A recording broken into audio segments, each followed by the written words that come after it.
Okay, so Portia and Dr. Copeland are talking to each other in his kitchen, and they keep quarreling, according to Portia.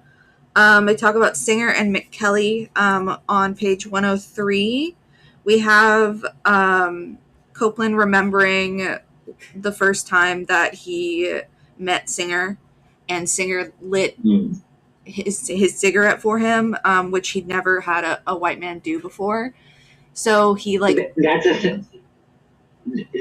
a thing with Copeland. Like, Copeland remarks several times that he's never had a white person treat him like simply an equal before, like that, where there was none of the thing.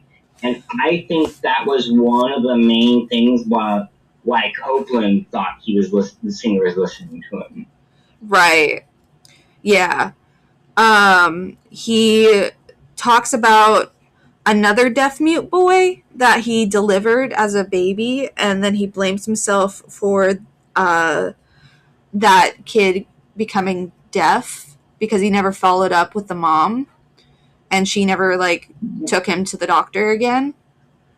And then that was so weird. Weird? Yeah.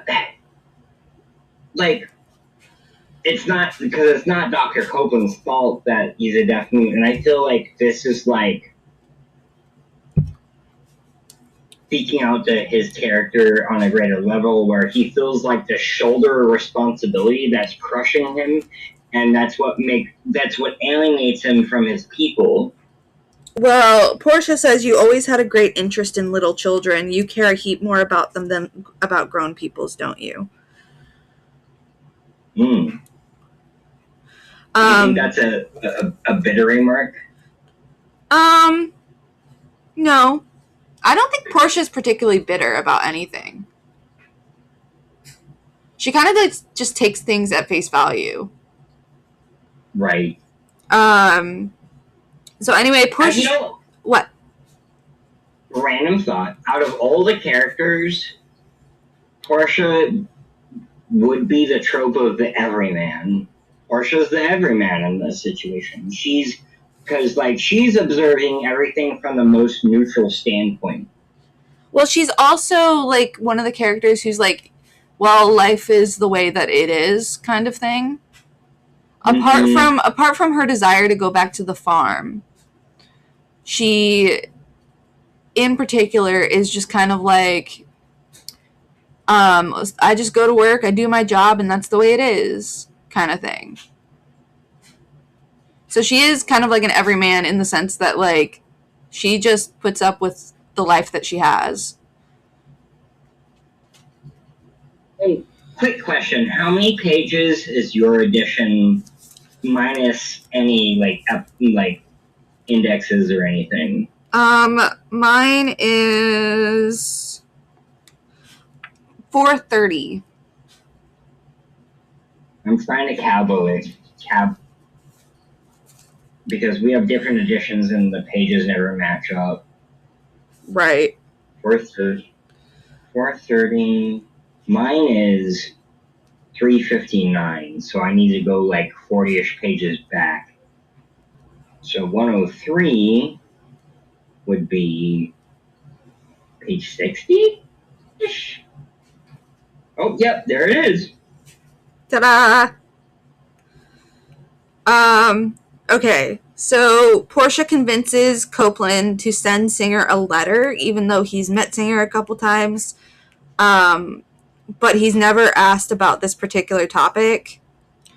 And then Portia... Is that when Singer donates money to them? That I don't remember. I think I skipped that part, if so. So Portia then invites William and Highboy in to talk to Copeland, and it's super awkward. Because Copeland just starts talking about his resentment to William, not listening to him.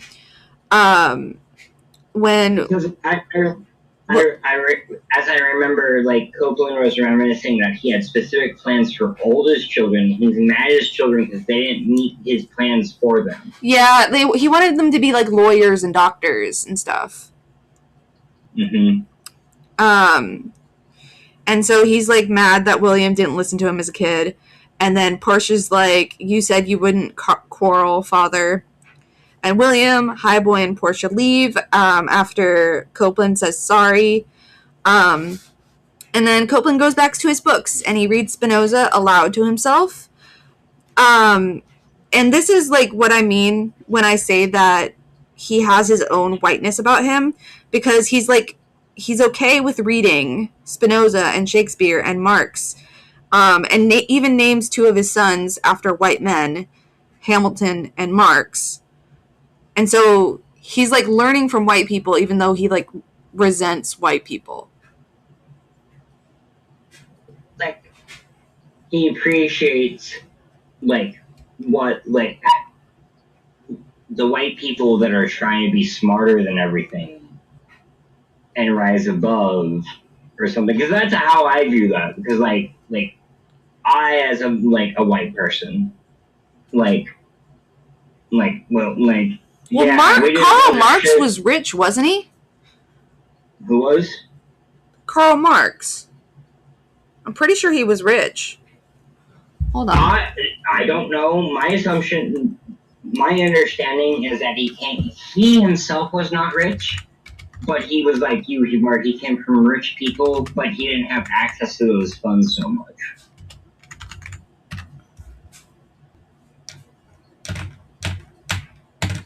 Or like upper middle class, not rich.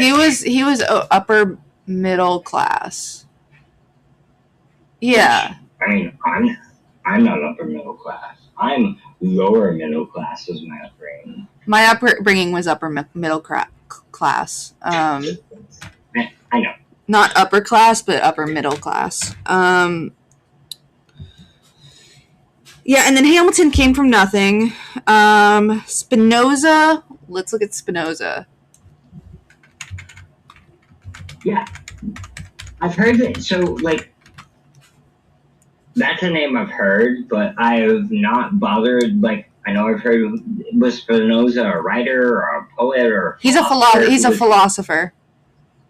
Okay. But he was not wealthy in the modern sense, but he was financially stable and self-sufficient for his time, and he did manage to accumulate some personal wealth through his own means. So, I guess upper middle class again. But point is that all of these are like white education things that he's focusing on. Like, these are the types of things that you read in like Western schooling because they're considered like great voices, but they're still all white, and he hates white people. I mean, well, Spinoza technically isn't, but he is. Yeah, I was actually gonna like. That's the nuanciest point because white is a concept as a new thing, and Italians were excluded from that initially. Yeah, so it's like it really depends on what he's thinking when he's reading those books. I don't know. That's how I interpret it. Is like, I don't know. Read James Baldwin. Was Baldwin alive during this time? Let me look. See if I can find this. Like, actually, no. I'm not gonna do that.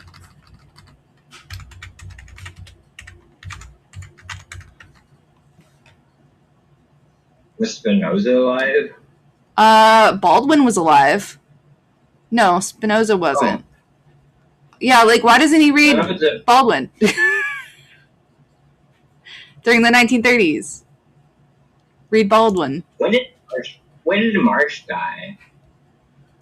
1883. Alright, so Copeland might have been born when Marx was alive, because Copeland was probably born in Copeland probably was born in the 1890s, because he's like 40 years old or so, or 50 years old when this is going on. Mm-hmm. Well, the Communist Manifesto came out in 1848. Oh. I don't know when Baldwin first published. Hold on. Baldwin's first publication.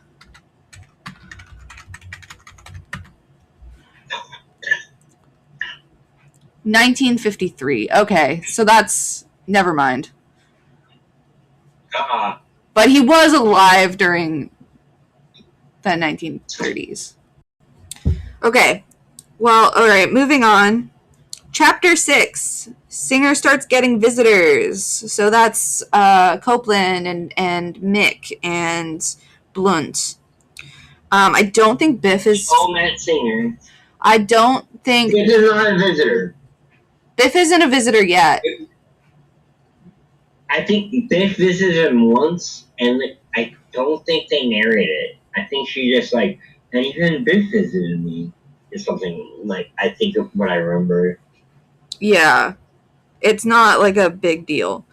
And then that's page 109. Yeah. Then he disappears to go see Antonopoulos, and he finally gets to talk again using sign language. So, like, you gotta think that, like, during all of this time that he's spending with speaking peoples, he has to write everything down, so he's probably not writing down very much. So he's not really communicating the things that he wants to communicate. He's responding to these various people, and he's not necessarily talking about anything himself. I just assumed that like his written responses were like monosyllabic, like 2-word or 3-word phrases. Is like yes, no, I know what you mean, or some sort of shit like that. That's what I imagined when I when I read that. But like when he visits Antonopoulos, he's like it describes him as like furiously signing and stuff like that. So he's like actually getting to talk. I mean, back in part 1 when we were talking, like this is still like sort of a parasocial situation where like he thinks this person, does he know that Antonopoulos doesn't understand him? We don't know. We don't know. And we never find out. And we never find out. And he just persists, and there's like passion. Yeah. Okay, so then when he goes home, everyone wants to know where he's been, but Singer just pretends like he doesn't understand. And they all come to see him one by one to spend evenings with him because they, quote, felt that the mute would always understand whatever they wanted to say to him. So, and like that's how it's always described, is like whatever they wanted to say to him. Like whatever they wanted, not whatever he wanted. Because he doesn't really care about these people that much. Like, you know what? The writer who shall not be named wrote about a mirror that shows her desires. And I thought in that writer's pantheon of things was the best thing that they put up. Okay, and then we get to part 2. We open on Mick and her feeling like there's been a change in life. She wants it to be cold because the South is so damn hot. So she imagines going skating with Singer in Switzerland. And then Mr. Singer would fall through the ice and she'd save him. And then it describes how every morning she takes Rolf and Bubber out and parks them in the shade while she goes to the library or just roams around. And then she makes all these plans, and the Singer in Switzerland one is one of them. And then she talks about going out at night, and like when the other kids are in bed. And so she like roams around, and she's like not scared of the dark at all. She's not scared of getting in trouble. Um, um, She couldn't tell anybody about the things she did at night, and when her mama asked her questions, she would answer with any little tale that sounded reasonable. But most of the time, if anybody called her, she just ran away like she hadn't heard. That went for everybody except her dad. There was something about her dad's voice she couldn't run away from. He was one of the biggest, tallest men in the whole town, but his voice was so quiet and kindly that people were surprised when he spoke. No matter how much of a hurry she was in, she always had to stop when her dad called. And then this summer, she realized something about her dad she had never known before. Up until then, she had never thought about him as being a real separate person. A lot of times he would call her. She would go in the front room where he worked and stand by him a couple of minutes, but when she listened to him, her mind was never on the things he said to her.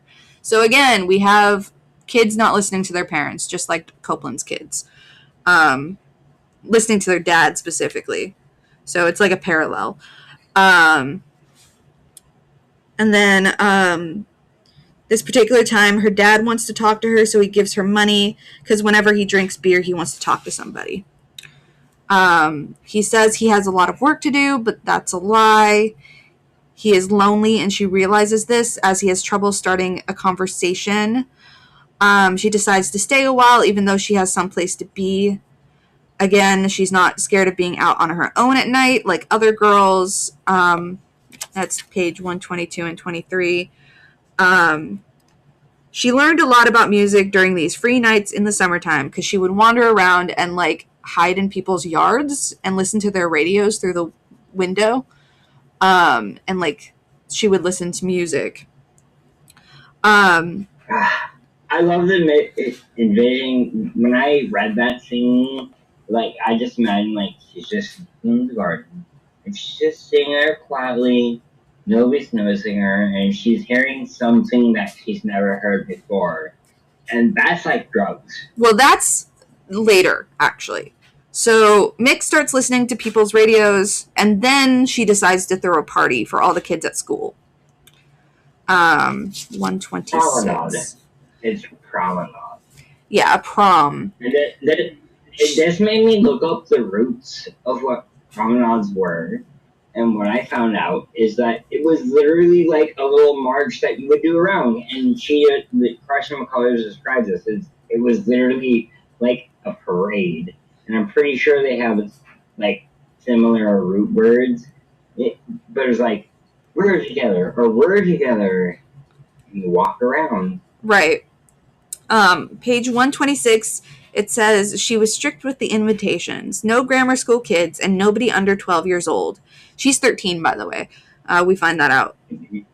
She just asked people between 13 and 15. She knew everybody she invited good enough to speak to them in the halls, and when she didn't know their names, she asked to find out. She called up those who had a telephone, and the rest she invited at school. 128, we see the dress that she wears. The dress she would wear was laying out on the bed. Hazel and Etta had both been good about lending her their best clothes, considering that they weren't supposed to come to the party. There was Etta's long blue crepe de chine, I can't, evening dress. Wait. It's, well, I think I know how it's pronounced. Go on. Crepe de chine evening dress and some white pumps and a rhinestone tiara for her hair. These clothes were really gorgeous. Okay, let's take a moment to imagine what this looks like. She's wearing like some like it's like a I imagine it being like silk, silky and light blue. I also imagine light blue. Because otherwise it wouldn't go with white pumps, would it? Well, actually, no, maybe. I don't know. It doesn't matter. Like the thing is this is a fancy things that people own. It doesn't matter if they match or not. Right. That's fair. And they're serving punch at this party, and the punch runs out, and that's when everybody gets wild. No. So when everyone gets wild is when the neighborhood kids crash the party. Oh yeah. And then But that's after fine. that's after the one and only promenade that they do. I'm sure there was meant to be like more than one promenade, because they have like those sign up sheets that everybody has. Like, I don't know what they're called, but like everybody has like a ticket, and then like the boys will come and ask the girls, like, will you promenade with me? And then like Mick gets so this section of the book really made me think about like how like older parties work and like in courtship rituals, and how, and I compared it to like church dances. Church dances, you mean? I grew up with. Yeah. Sorry.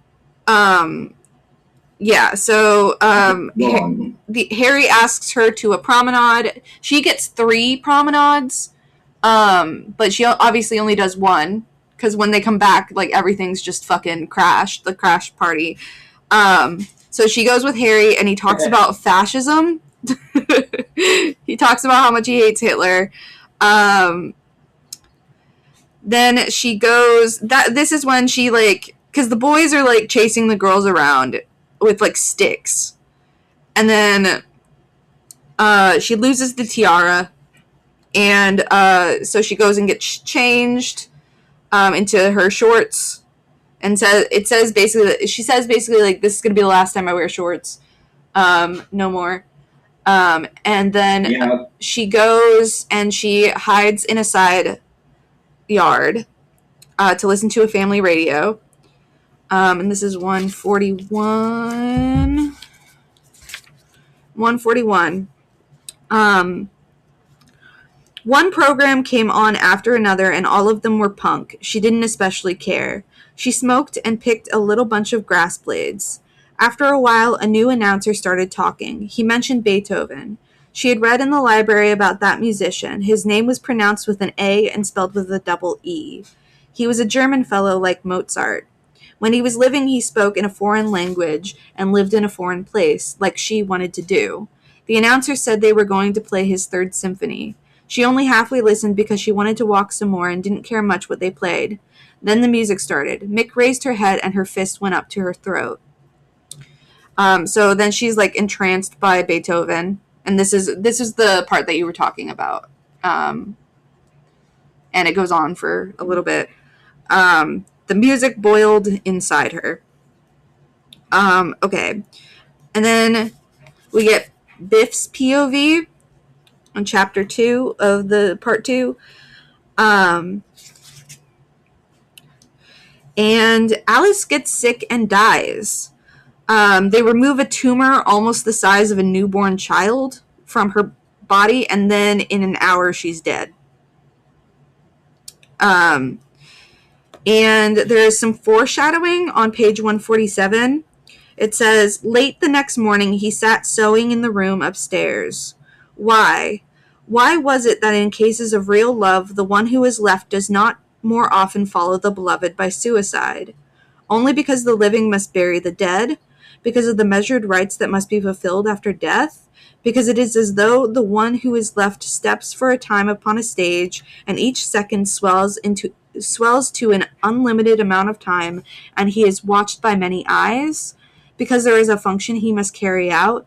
Or perhaps when there is love, the widowed must stay for the resurrection of the beloved, so that the one who is gone is not really dead, but grows and is created for a second time in the soul of the living. Why?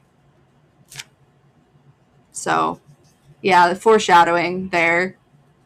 And then Singer is a pallbearer at Alice's funeral. We get Biff and Baby's mom, Lucille, talking, because Baby is like his niece, I think. And yeah, they go to the funeral together. We get more things about truth on page 157. I go around, Blunt said. He leaned earnestly across the table and kept his eyes on the mute's face. I go all around and try to tell them. And they laugh. I can't make them understand anything. No matter what I say, I can't seem to make them see the truth. And then on 189, we get that again. We get more of that. The truths they have turned into lies, the ideals they have fouled and made vile. Take Jesus. He was one of us. He knew. When he said that it is harder for a camel to pass through the eye of a needle than for a rich man to enter the kingdom of God, I think that he fucks up the quote here, because that doesn't make sense. Does that quote? It makes no sense. Because it should be that it is easier for a camel to pass through the eye of a needle than for a rich man to enter the kingdom of God, right? Does that makes more sense to me? But he damn well. This line has been misrepresented for a lot of things. Yeah. That's the fickle Bible line. Yeah. He damn well meant just what he said, but look at what the church has done to Jesus during the last 2,000 years. What they have made of him. How they have turned every word he spoke for their own vile ends. Jesus would be framed and in jail if he was living today. Jesus would be one who really knows. Me and Jesus would sit across the table, and I would look at him, and he would look at me, and we would both know that the other knew. Me and Jesus and Karl Marx could all sit at a table and then it cuts off there. It's a classic, the classic fable song that never existed. Me and Jesus and Karl Marx sat across a table that we flipped, and we flipped it so well that we went to hell because the capitalists. Yeah. I've never heard of that. Yeah, because it didn't exist. All we can do is go around telling the truth. That's him talking, Blunt talking to Singer. But going back to 159, Biff displays some queerness here. And on that subject, why was it that the smartest people mostly missed that point? By nature, all people are of both sexes, so that marriage in the bed is not all by any means. The proof, real youth and old age, because often old men's voices grow high and reedy, and they take on a mincing walk. And old women sometimes grow fat, and their voices get rough and deep, and they grow dark little mustaches. And he even proved it himself, the part of him that sometimes almost wished he was a mother and that Mick and Baby were his kids. Abruptly, Biff turned from the cash register. Biff is a trans woman in the fucking Depression era Georgia. Yeah. This is why I believe Biff is like she don't understand, like the writer don't understand that, but she saw that in other people and she wrote about it. Right. And then we get Mick only listening to what she wants to hear on, because we already heard that with the punk songs. Because she's like, I don't really care about these punk songs on the 141 and 42. But on 161, a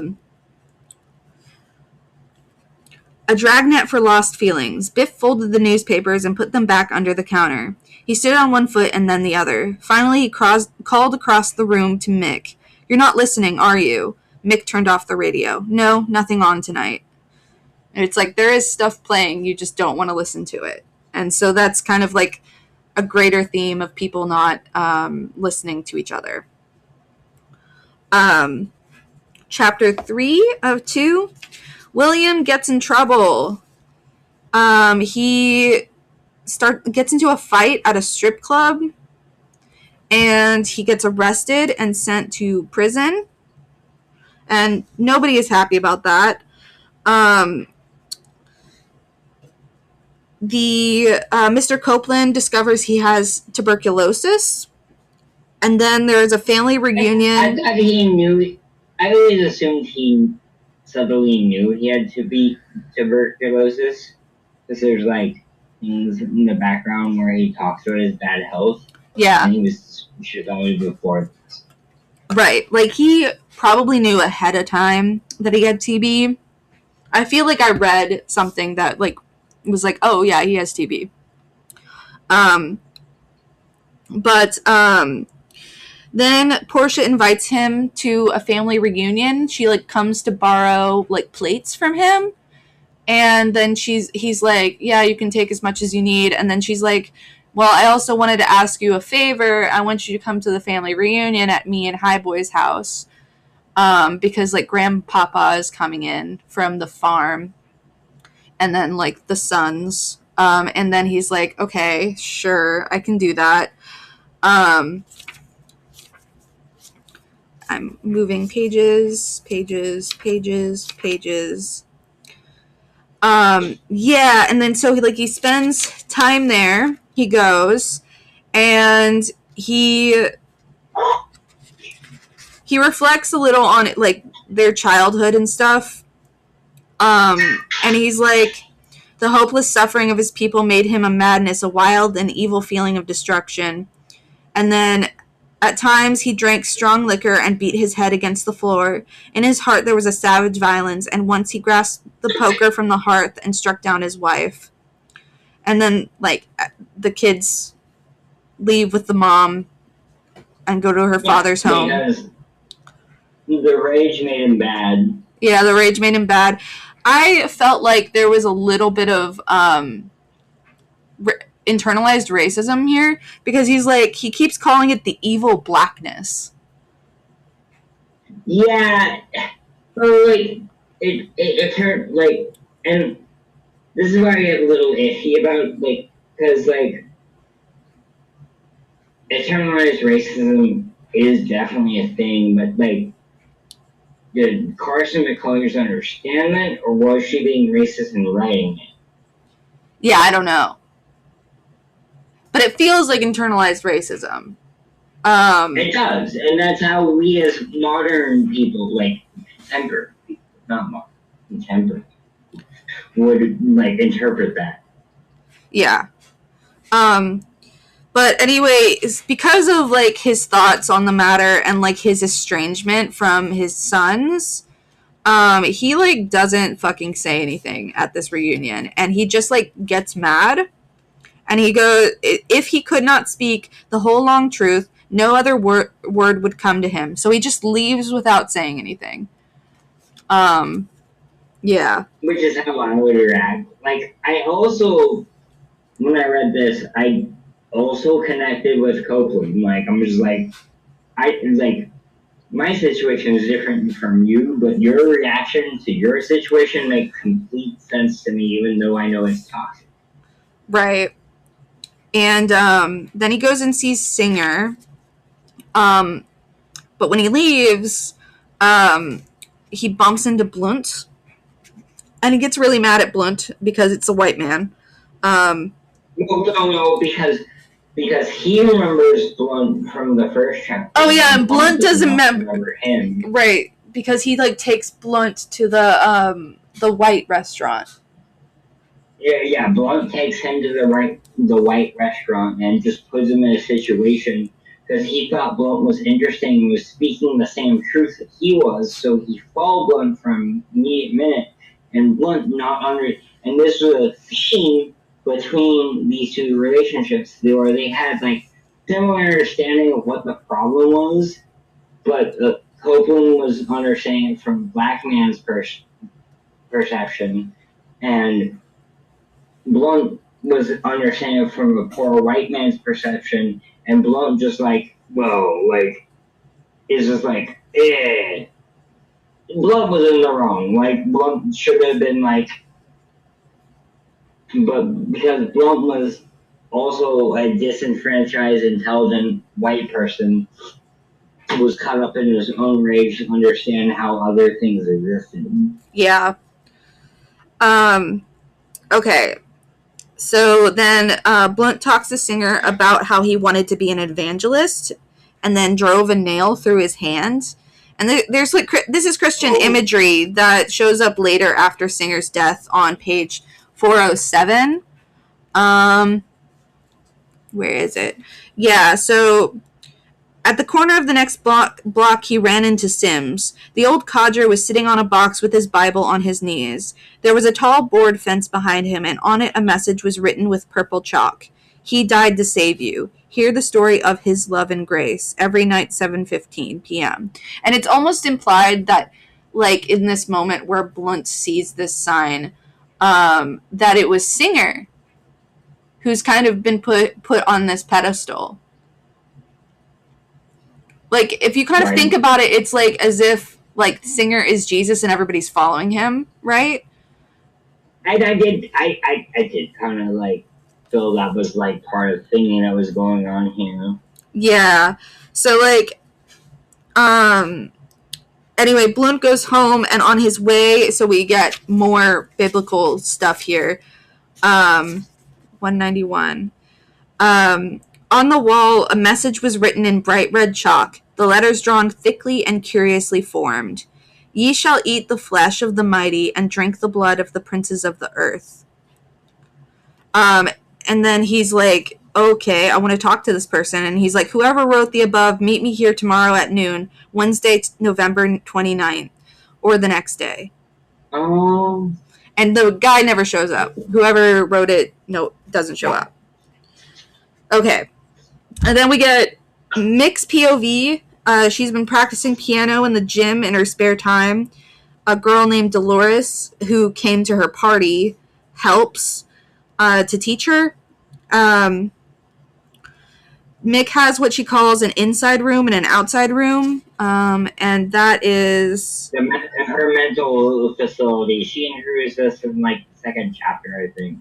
Yeah, with her, it was like there were two places, the inside room and the outside room. School and the family and the things that happened every day were in the outside room. Mr. Singer was in both rooms. Foreign countries and plans and music were in the inside room. The songs she thought about were there, and the symphony. When she was by herself in this inside room, the music she had heard that night after the party would come back to her. This symphony grew slow like a big flower in her mind.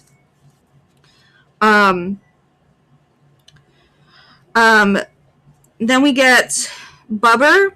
Like, she's sitting outside with her family. Because rifle scene. Yeah, this is the rifle scene. Bubber, who is 6 years old, accidentally shoots Baby. And he displays queerness himself because he's also like, he wants... Yeah, no. I want to talk about this. So, in this scene, like, there's like a certain amount of envy in Baby's like expression. She's wearing fairy wings in this, and like there's envy, and like I don't know why he shot her though. Like, no, it was an accident. It was an accident because when but he, like, I'm pretty sure it's an accident, but Bubber rested the end of the rifle on the ground. The big gun was too heavy for him. As he watched Baby walk off down the street, he kept pulling the straggly bangs of his hair. That sure is a cute little pink pocketbook. And then he goes, I sure do wish I had a costume. And then, what kind do you want? A real cool costume. A real pretty one made out of all different colors, like a butterfly. That's what I want for Christmas. That and a bicycle. And, like, he says, I'd dance around in my costume if I had one. I'd wear it every day to school. And then, pretty. Yeah, he wants to be pretty. And he says, like, please, Baby, Bubber said when she started to pass them, let me see your little pink pocketbook and touch your pink costume. Baby started humming a song to herself and did not listen. She passed by without letting Bubber play with her. She only ducked her head and grinned at him a little. Bubber still had the big rifle up to his shoulder. He made a loud pow sound and pretended like he had shot. Then he called to Baby again, in a soft, sad voice like he was calling a little kitty. Please, Baby, come here, Baby. He was too quick for Mick to stop him. She had just seen his hand on the trigger when there was a terrible ping of the gun. Baby crumpled down on the sidewalk. It was like she was nailed to the steps and couldn't move or scream. So she doesn't die. She fractures her head, though. But, like, so we haven't... So she's a side character, and, like, the whole like she's poised as somebody that could get in the films or get in the pictures or something, and her mother is like getting her all the classes and everything to like escape this fucking southern hellhole. And Lover's mistake is like pretty much like sets the next part of the plot because the family has to financially support uh baby now with her thing, and that's what leads to the end Right. of Mick having to get a job. Yeah, and there's some great things that Mick's part in that, which we'll get to. Yeah, and so Bubber disappears. Mick is the only. She already knows where he is. She knows where to find him. And then she goes to the hiding place after, and then like tells him terrible things, like basically like you're gonna go to hell, you're gonna go to prison, and then you're gonna go to hell. Yeah, Mick makes some bad decisions on what to communicate going on here. Yeah, and so then Bubber runs away, and then everyone's and he leaves a note at Portia's, and he's like, I'm going to Florida, and then Mick's like, he's not going to Florida, he's going someplace else. And then they get in the car. They find him on his way, trying to hitchhike on his way to Atlanta. And he like freaks out because he thinks like, all these bad things are gonna happen. Yeah. So you can't get me. Nobody can get me. He kept yelling. I hate everybody. I hate everybody. And this whole event fundamentally changes him as a person. Like he doesn't like have fun anymore. He just is fundamentally changed. Okay, so then chapter 6, Copeland is just sitting at his desk, and Portia is talking to him. She's like, Father, you've been scratched over that desk since 5 o'clock. You got no business being up. You ought to have stayed in bed for the time to do. And he's basically like judging he has to judge a competition every year, and it's released because he holds a Christmas party at his house every year. Yes, and it's a big shindig. Yeah, and the kids write an essay every year, and he judges that essay. And this is a part where he's like, I'm not sure who to have win, and then he's like, none of the essays were really very good except for one, but he's like, this one calls for extreme violence. No white person will be allowed a passport, and if they get into the country, they will have no legal rights. I hate the whole white race and will work always so that the colored race can achieve revenge for all their sufferings. That is my ambition. So that the subject of the composition this year was my ambition. How can I better the position of the Negro race in society? So when I read her biography, I was hoping to find like where that specifically came to her at such a young age, and I only got vague answers. Like how radical? Like was she this radical, or did she talk to people this radical? And I did not get a straight answer from the biography, and you probably won't because she's been dead for a gazillion years. A gazillion. Yeah, so he eventually decides to give this kid the essay win, and then he invites Singer also because that's like the one good white guy. You know what? I would like to point out that like in various people's like ruminations on who Singer is, it comes up to like maybe he's Jewish, and it does like maybe like he's like so smart, and he works for a Jewish company, so like some people think he's Jewish, some people think he's white, some people think that like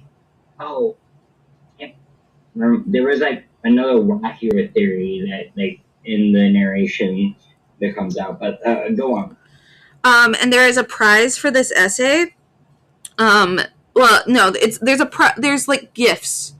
there's gifts for everyone. There is a prize for the essay, but there's gifts for everyone, which are like side meat, mullet, 6 dozen eggs, plenty grits, jars of tomatoes and peaches, apples, and 2 dozen oranges. Also garments, 2 mattresses and 4 blankets. And then like someone said, prizes. Yeah, and then someone says, and none of this comes from white people, all from colored.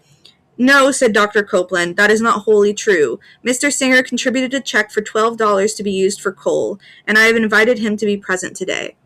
Oh, yeah, it's Portia who said that. He comes. He's like, oh, no, there's one guy that, like, because he's so, like, Copeland's so, like, this is the truth. This is the truth. This is the truth. He's like, his sternness is what alienated his children, but he's not wrong in being stern. Yeah.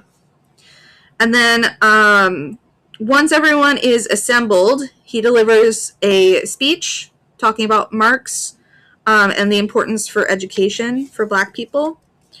And he's happy because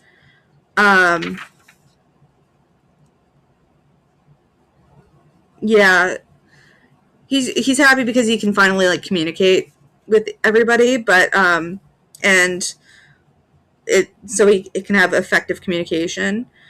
And he says, and we are not alone in this slavery. There are millions of others throughout the world of all colors and races and creeds. This we must remember. There are many of our people who hate the poor of the white race, and they hate us. The people in this town living by the river who work in the mills. People who are almost as much in need as we are ourselves.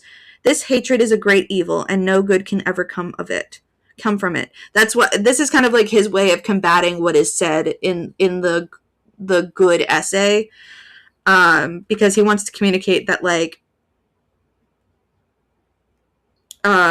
he wants to communicate that actually hatred is bad, period.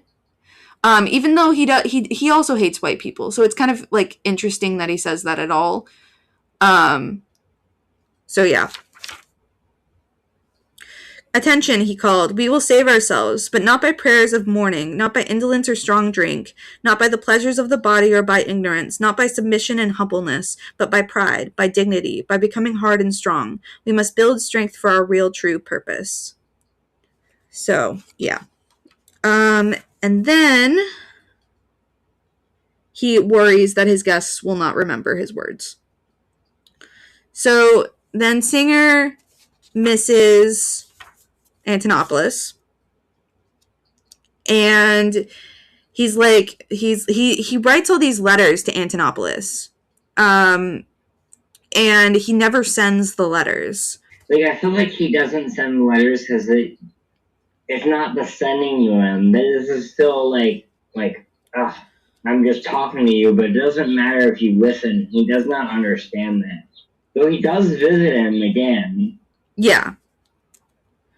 And then tries to visit him. And then there's like this this reflection that he's like, they never had no friends. Sometimes they would meet other mutes. There were 3 of them with whom they became acquainted during the 10 years, and like how Antonopoulos would always fuck this up because he would always like get mad. Like he gets mad at this specific mute whose name is Carl, and he's like, he drank all our gin, even though like it was probably Antonopoulos who drank all the gin. And then he's like, this guy's no longer my friend, and he's like real mean. And then Carl never like talks to them again. And then yeah, and then yeah, so he's just like, he like really misses him. And he writes this letter telling him about the 4 visitors who come to see him all the time. And then Singer takes off of work and goes to the mental hospital to see Antonopoulos, who has nephritis now. He's like super sick. But he brings him a Christmas present, which is like does like cartoons. You're using the Disney projector, right? Yeah, it's a Mickey Mouse, I think. Yeah, and making out of this thing. And I remember that like they like showed it, and then Antonopoulos puts it under his mattress and looks at everybody so they know that it's his. Yeah. And then he mails Antonopoulos another box of presents for Christmas. And then he presents gifts to each of the 4 people and to Mrs. Kelly. And then this is where we get he buys a radio, his own radio. And then Mick becomes obsessed with this. Obviously, because it has classical music on it. One night soon after Christmas, all 4 of the people chanced to visit him at the same time. This had never happened before. Singer moved about the room with smiles and refreshments and did his best in the way of politeness to make his guests comfortable. But something was wrong. Dr. Copeland would not sit down. He stood in the doorway, hat in hand, and only bowed coldly to the others. They looked at him as though they wondered why he was there. Jake Blunt opened the beers he had brought with him, and the foam spilled down on his shirt front. Mick Kelly listened to the music from the radio. Biff Brannon sat on the bed, his knees crossed, his eyes scanning the group before him and then becoming narrow and fixed. And Singer is like, why these... Let's picture this for a second. So Singer is sitting there, like, Jake Blunt is just fucking pouring beers on himself, like foam everywhere. Mick is dancing in a corner like fucking Snoopy. Biff is like seeing everybody being weird and looking at the floor. And then reread what Copeland was doing. Copeland's just fucking standing there.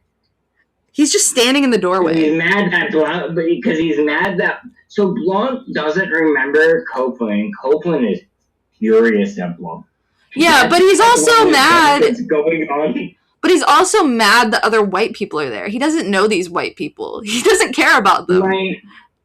Right. He doesn't know what to do. Yeah. Yeah. And it's just super funny. Let me see. Yeah, this is where he's writing the letter, I think. Yes. He writes about the 4 people right here. My only friend. I share a magazine from that very page. Yeah, and this is where we get the picture screen. The pictures. Yeah. So it's after. Sorry, it was after? Wait. I thought I guess this was... Okay, so yeah, actually we got this mixed up. So after the 4 people had gone, this is when he writes the letter, and then he goes to... He sends the Christmas presents, then he goes to present the picture book to Antonopoulos, who is ill with nephritis. Okay. Why? The question flowed through Biff always, unnoticed like the blood in his veins. He thought of people and of objects and of ideas, and the question was in him. Midnight, the dark morning, noon. Hitler and the rumors of war. The price of loin of pork and the tax on beer. Especially he meditated on the puzzle of the mute. Why, for instance, did Singer go away on the train and, when he was asked where he had been, pretend that he did not understand the question? And why did everyone persist in thinking the mute was exactly as they wanted him to be, when most likely it was all a very queer mistake? And he's... Caution as the narrator is like, these people are being stupid. Yeah. And then this is where he has, like, redecorated his and Alice's room. And then he finds some old perfume of hers and begins wearing it. Yeah, his new room is very cute. Okay, so actually, I did highlight this. There it is.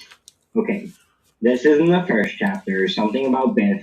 And about Biff, she's expressing somebody who is born male who does not feel male. And, like, Biff noted this. He was thinking that in nearly every person, there was some special physical part kept always guarded. With the mute his hands, The kid Mick picked up the front of her blouse to keep the cloth from rubbing the new tender nipples beginning to come out of her breast. With Alice, it was her hair. She never used, never let to, with Alice, it was her hair. She never used to let him sleep with her when he rubbed oil in his scalp. And himself, lingerly, Biff turned the ring on his little finger.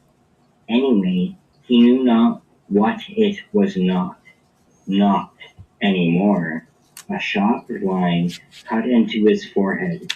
His hand in his pocket moved nervously toward his genitals. Oh. So what do you think that What? means? No, he didn't like having a dick. Yeah. I got that as soon as you said it. I was like, oh. Yeah. And so like Carson probably met people like this and yeah. All right, let's go back to this isn't the beginning of the book. I just want to point this out because like I think she described things she didn't quite understood herself. Mm-hmm. But that's what I like about this book. Yeah.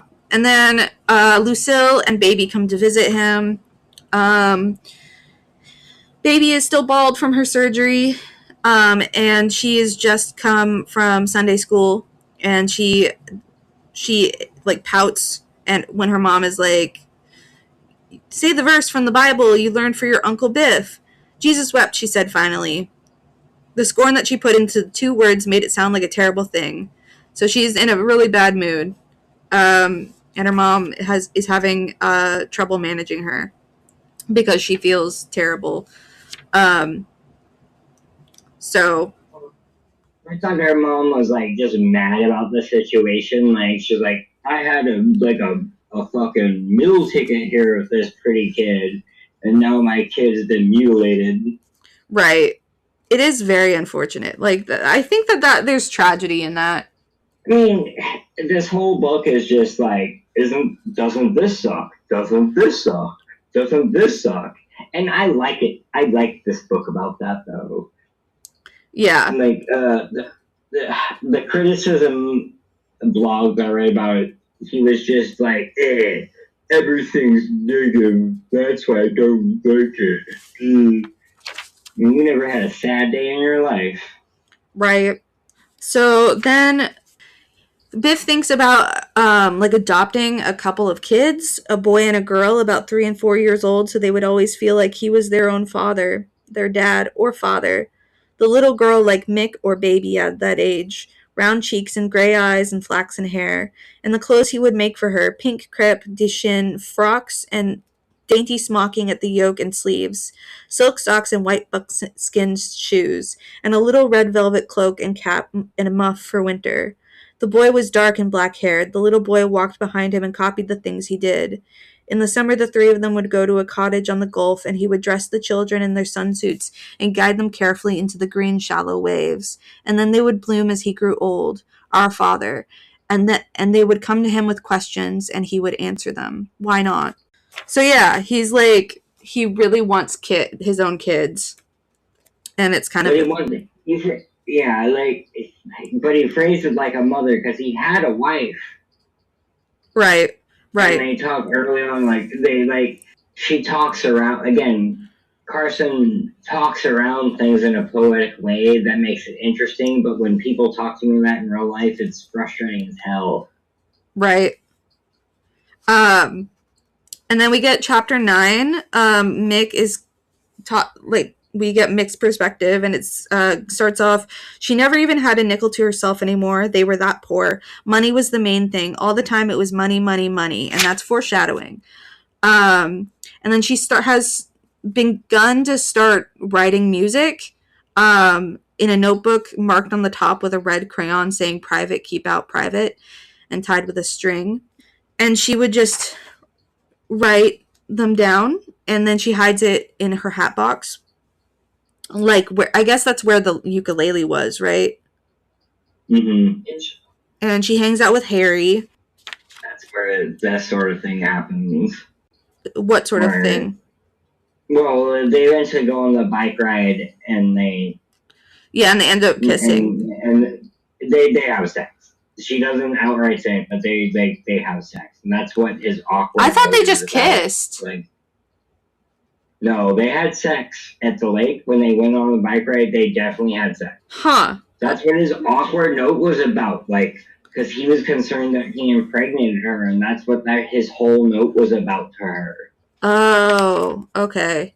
Look, do you remember the note is that I'm talking about? Look at that. Like, no, like I'm not wrong. Like they definitely had sex, and they because she undresses, and then she just talks around it metaphorically, but she's talking about sex. Okay, no, I believe you. And then Harry leaves, and he leaves this note to her. Yeah, he runs away. Like, if anything happens in the next 2 weeks, he's just like, he basically says, if you find out you're pregnant, find me. If not, leave me alone, is what that note means. Right. Dr. Copeland and Portia have not heard from William. And then finally, they find out that he's been punished and he has been strung up by his legs because his friend was rude to a guard. And then he loses his legs. Yeah, he gets gangrene. And he becomes not crippled. Disabled. And then Copeland gets arrested because he goes to the courthouse. He goes to the courthouse to talk to the judge. To complain about it, and he was acting like he's like, I'm as equal as you, and you did a disjudgment, and they fucking basically are being unruly, and they arrest him. Yeah. He thought of every lawyer, every judge, every public official with whose name he was familiar, but the thought of each one of these white men was bitter in his heart. At last he decided on the judge of the Superior Court. When he reached the courthouse, he did not hesitate but entered quickly, determined to see the judge that afternoon. And then it's by a deputy sheriff who arrests him. Yeah, so he gets beaten up and arrested. Then this is when the bike trip happens, and they're having fun at first, but then Mick says, "Have you ever swam naked?" Naked instigates it. Yeah. Is this the part you're talking about? They both took off their bathing suits. Harry had his back to her. He stumbled and his ears were red. Then they turned toward each other. Maybe it was half an hour they stood there. Maybe not more than a minute. Harry pulled a leaf from a tree and tore it to pieces. We'd better get dressed. Is that when they have sex? I think so. Because, I'm going to find it. There's other clues. Oh, they both turned at the same time. They were close against each other. She felt him trembling and her fists were tight enough to crack. Oh God, he kept saying over and over. It was like her head was broke off from her body and thrown away, and her eyes looked up straight into the blinding sun while she counted something in her mind. And then this was the way. This was how it was. That must have been it. Yeah, that is the description of where I think they're having sex. Yeah. Okay. All right.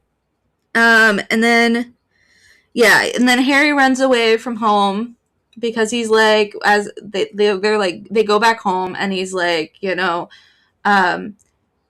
you're okay. He's already talking about wanting to go away and make his fortune elsewhere. Like, he talks about that earlier in the book. Right. And then, his mom calls and she's like panicked and she's like, where's my son? And then she's like, no, I don't know where he is. And then Jake Blunt meets the guy who wrote the quote from the Bible on the wall. His name is Sims, and he's like a weird preacher dude who's like he has the sign at the very end of the book. My assumption with this character when I read it was that he has the same rage that Blunt has, but it comes from a different direction that does not mesh. Yeah, it's just straight up like, well, it's not the same rage though, because he's not talking about like economics or anything like that. He's just like, he's just being a Bible thumper. Right. And he just keeps bothering Blunt, basically. And Blunt just keeps like, you know, being like, I don't fucking care, man. Like, right. So Blunt, no, I didn't. Blunt is getting the same treatment that he gave. Oh, I didn't pick that up. He's getting the same treatment that he gave the others. yeah. So Blunt goes to see Singer, who talked to Mr. Copeland. And then Singer tells Blunt about Willie's feet. And then Jake is like, I'm gonna help.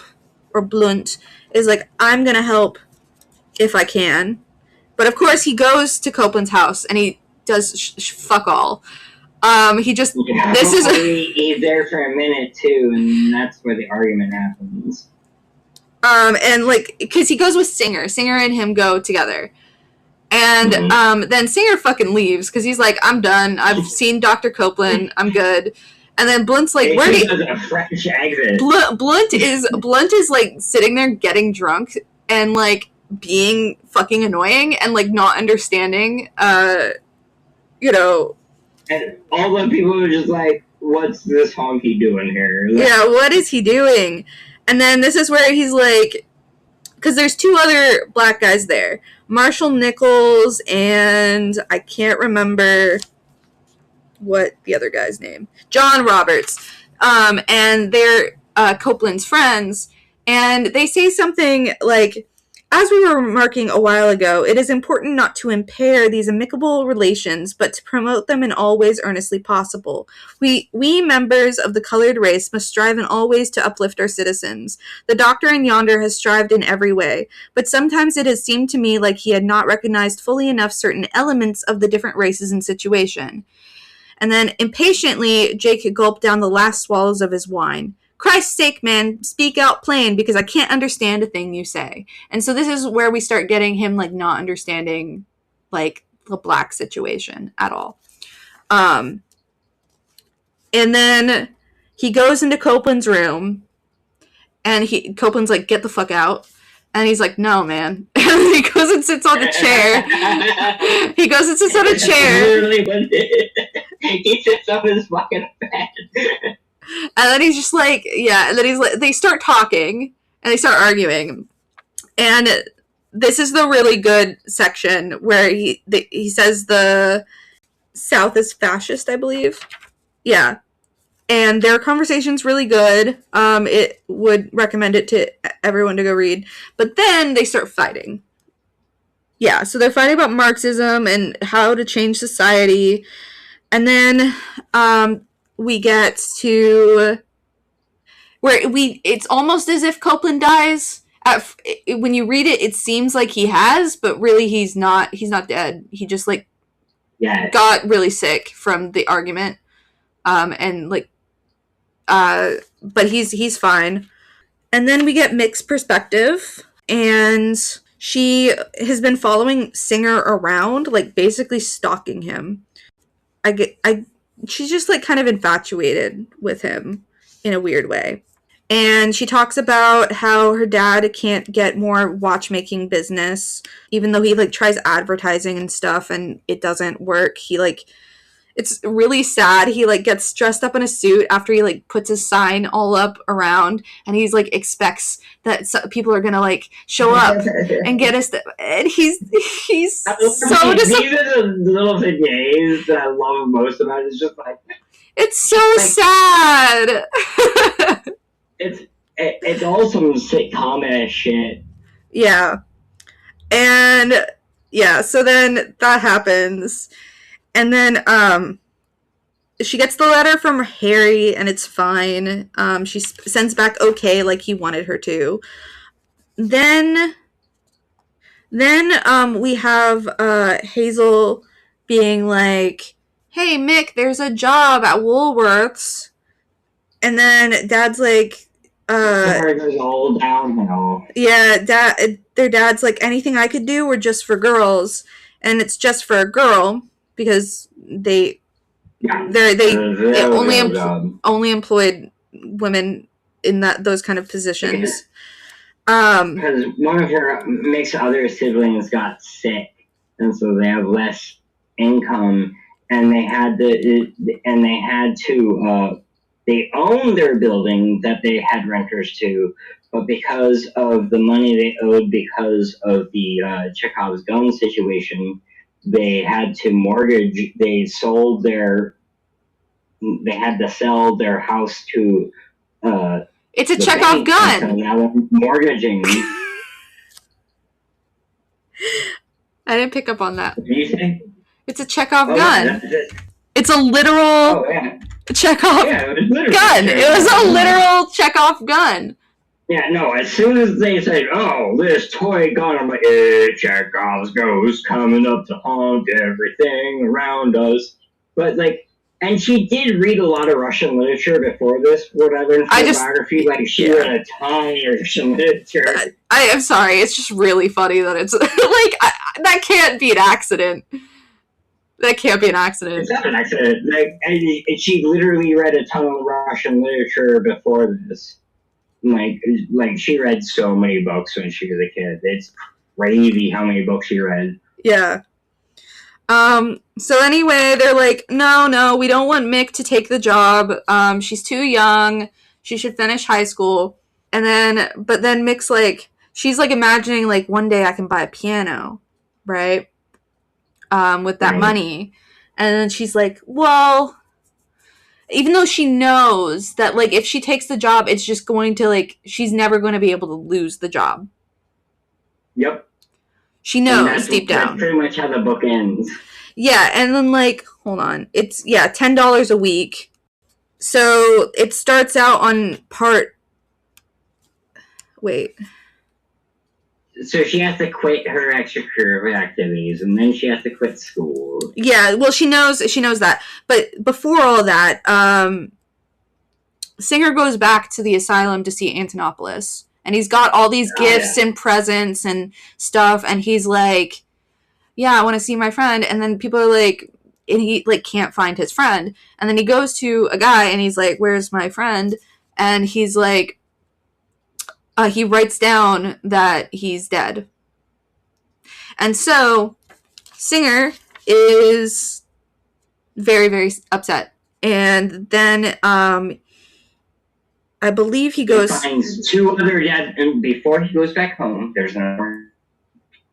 two other death meets in the same town. Yeah. And at first he excitedly talks to them, but like soon loses interest because he like asks if they knew his friend. Like, we don't know what you're fucking talking about, and they're just talking about things in their life. The social skills to integrate himself, even though he understands what they're saying with sign language. Yeah, he just doesn't care because it's like that's not about Antonopoulos. And I think that's the most tragic passage in this book. Really? That he literally meets people that like talk the same way he does and the same proficiencies that he does, and he does not care. Yeah. And then he goes home. Yeah, he goes back. He goes back home. He goes back home. Yeah, he goes back home. Sorry. I was like thinking that he was still in the hotel, but he's not. He goes home and he kills himself. No, he goes home, he ties up, and then he kills himself in public. No, he kills himself in the room. Does he kill himself? I thought he killed himself in the square. No, he kills himself in the room. After resting, he drank a glass of iced coffee. Because Mick hears it. I remember now. Yeah. After resting, he drank a glass of iced coffee and smoked a cigarette. Then, when he had washed the ashtray in the glass, he brought out a pistol from his pocket and put a bullet in his chest. And then we get part 3, and it opens on Dr. Copeland and his family, and they're coming to take him to the farm. Because he is very... Copeland died too. No. I'm misremembering it. Yeah, he doesn't die. or at least it's not in the book that when he dies. And they take him to they take him back with the donkey named Lee Jackson. And then Blunt has found out that Singer's dead, and he resolves to leave the town. And this is where he sees the sign, "He died to save you." And Sims won't fucking leave him alone. And then he goes to Biff and he's like, "I'm leaving this town. I'm not staying." So he's going to travel around just like he was doing before he came to this town. Right. And I really love this one line when he, because also I realized that this section, because I didn't realize it before, that every time it's Blunt's perspective, he always calls Biff Brannon, not Biff. And then, but Brandon's like, "Now this is really curious. I had this intuition you would come here just after the rain broke. I knew it in my bones you were coming, and that you would make it just too late." He mashed his nose with his thumb until it was white and flat. "And a suitcase?" "It looks like a suitcase," Jake said, "and it feels like a suitcase. So if you believe in the actuality of suitcases, I reckon this is one, all right." I really enjoyed that line. Yeah, and then he just fucking leaves. And then we get Mick's perspective. She was the one who found Singer. She has his radio, so she listens to it sometimes. And then she works at Woolworths, and then we see her go to the New York Cafe. Oh, she calls him Brandon too. "But here you are, but I never heard of such a combination before." And he put the sundae and beer on the table. So she's using her money to get herself a sundae, some ice cream and beer. And she also describes buying her younger brother like some Play-Doh, and she's like using her money to buy things for her family and crap. Yeah. And then this might be my favorite part of the book. Mick frowned and rubbed her fist hard across her forehead. That was the way things were. It was like she was mad all the time. Not how a kid gets mad so that soon it is all over, but in another way. Only there was nothing to be mad at. Unless the store. But the store hadn't asked her to take the job, so there was nothing to be mad at. It was like she was cheated. Only nobody had cheated her, so there was nobody to take it out on. However, just the same, she had that feeling. Cheated. Yes. And then this is where she gets to acceptance, because she's like, "But maybe it would be true about the piano and turn out okay. Maybe she would get a chance soon. Else what the hell good had it all been? The way she felt about music and the plans she had made in the inside room. It had to be some good if anything made sense. And it was too, and it was too, and it was too, and it was too. It was some good. All right, okay, some good." And that's what you meant when you said she finally accepts it. And then we get Biff's section. And he decides to become a florist. Yeah. I think this book's about hope. Well, he doesn't become a florist. He just like gets a better. He decides that he'd like to be a florist. Yeah. Because he's like, I rearrange flowers. And then there are with Biff, there's little moments where he's like rearranging the front display. Like there's like this gross food, and he's like, and stuff, and he's trying to make it pretty, and he redecorates the room. Yeah. Like after his wife dies. Yeah. And then we have a great line. "And now, as a summer flower shatters in September, it was finished." And then, yeah, and so he gets his little epiphany, and then prepares himself to approach the next day. The end. The end. Yeah, so it was a really good book. I really enjoyed it.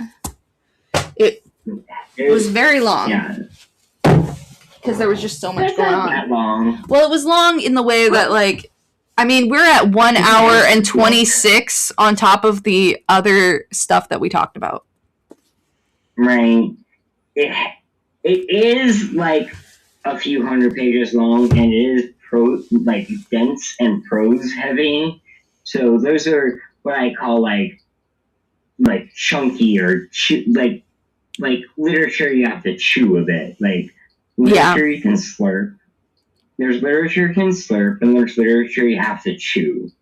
And this is something you have to chew. Yeah, for sure.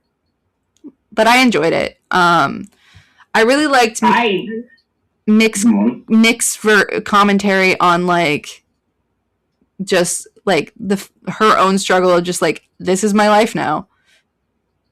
I think that was like I think Carson McCullers like saw a lot of other people's lives and was able to distill them into how she saw them. But like from what I read from the biography, she really didn't have a lot of self-reflection. Yeah. Interesting. So yeah, that's the book. Do you have the other book for this month? No, I'm gonna order. Okay, because I've already started reading it. It's good. You'll enjoy it. I lost my debit card, so I can't order anything from Amazon until I get it back. Yeah. But yeah, so any closing remarks? Mostly, I think ultimately, as bleak as this book is, I think it's about hope. I think it's about understanding other people. And I've never really felt a book speak to me like this book has before. And maybe that's pretentious to say, but like I really felt like some old lady's ghost telling me, "Yes, Dailey, I even saw you." I like that. Yeah. Okay, well, that's it. Say goodbye. Goodbye. Bye.